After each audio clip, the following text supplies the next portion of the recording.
You got the energy to do this? Uh-huh. Are you sure? No. Do you want some coffee? Coffee? Iced tea. Iced tea. Yeah, iced tea. I have been doing some research, Yes. and it seems that all of the YouTube stations that you like and that we watch together do challenges. Nope. So we're going to do challenges. Let's see if I have an intro. The Two White Helmets Summer Challenge. Just let it flow, man. The Bubs and I are going to ride around the Upper Peninsula looking at waterfalls. Why?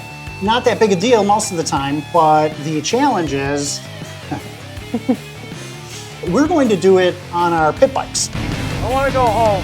Chinese pit bikes. Nothing against Chinese, No. but they are horribly crappy. That's what makes it a challenge. If I said we just bought 2 new TTR whatevers, 2 110s, we're gonna go ride around the UP, he'd be like, amazing. He'd have no questions about the chances of success. Other than the ticks. There are the ticks. And if I'm to be totally honest, I'm not super fond of ticks either. You know, how bad do you want a new snowmobile? I just got one last season. We're leaving out of Bergland. Get out! The first waterfall that we're going to is called, I think it's Bonanza Falls, isn't it? Yeah, Bonanza Falls. It is really easy to get there by snowmobile. Or car. Or car. There's no challenge in it.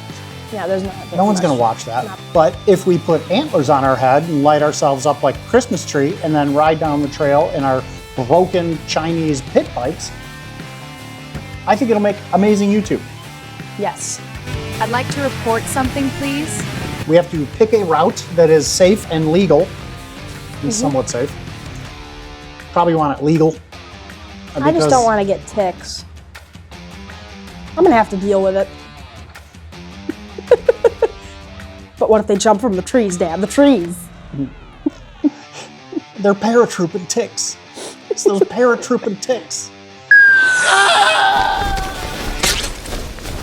We also need to make sure that we have enough gas to make whatever trip we're going. So we have been discussing how we are going to bring gas and other supplies. I think that we've moved past only backpacks, and one of us is going to have a backpack, and the other one of us one is will gonna have a trailer probably have a little trailer Perfect.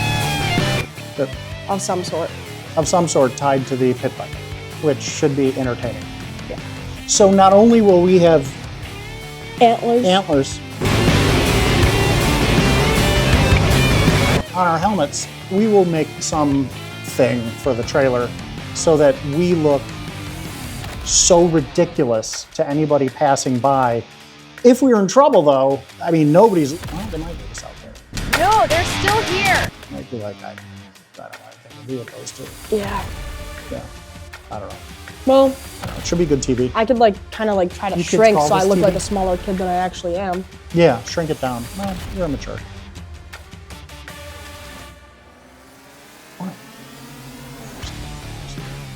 Don't you call me immature. Our camping story. You want to talk about our camping story before we move on? Oh yeah, we All could right, talk about here our we camping go. story. Let's do it. All right. So, this was about 4 years ago. Yeah, 3, I think. you were still much smaller. Mm-hmm. We were camping in Minocqua, and we hadn't been camping in a long time. We have a little more experience now. Yeah, from Heydays and ERX and Crandon. Happy Crandon. For sure, Happy Crandon. Somebody walked by us at Crandon one time and said Happy Crandon, and it stuck because it was cool and weird. And scary. Yeah, I mean, it's cool though. Yeah, Great place. yeah, Happy Love Crandon. it. Happy Crandon. What are we talking about? So we went camping in Minocqua. We set up our whole campsite. We were there all day. We ate food, and we ate more food, and we went fishing by the lake and all that. And then later on, we get tired.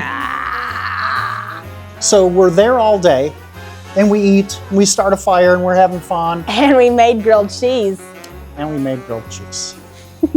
I'm going to let everyone take a guess where we left the bread and the cheese when we went to sleep. Outside the tent or the van. On the table. On the table outside.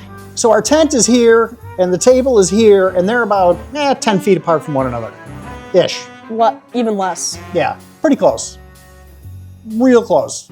You're gonna understand. Too close for real close. comfort. So the door on the tent was just the screen so that I could see out, and I wake up and I hear what is most certainly an animal, and so I start looking out the door, and I'm looking at the table, and I can see that there's an animal standing on top of the table. The animal is clearly eating the cheese, and as my eyes are adjusting, I am noticing that it is just the animal's front paws that are on the table. And Back ones were still on the ground. the bear, as it turned out, Bear. was leaning up against the table trying to eat the cheese. And then he got mad and left because he couldn't open the cheese packets. He was super frustrated, and you could you could hear by the noises. He's like, Miff. yeah, he was grunting. And in the morning, when we finally, there's more to this. And They don't have thumbs. They're just like, yeah, you know? I mean, could you imagine being a bear and you like he's licking Can't the open the cheese? He's tearing it open, but there's just a little bit of cheese. He's got to tear it open again, and so he had really given it 100%, 110%, and you could see that in the morning. with all the fingers that he had. Yeah, he put All both, eight. All both eight paws fingers. into it. Both paws. So It's like, yeah, it just you could see it didn't go well for him. not a happy bear. He got the bread, though. If I thought we're gonna die, I was that terrified. He happened to be closer to the door, so I moved my way over him and was closer to the bear because I thought, well, at least I'll sacrifice myself and the 4-year-old can make a run for it. I wasn't that young. Yeah, so we both would have been that. That's our bear story. Yeah. That is our camping story. Now you all know. Yeah.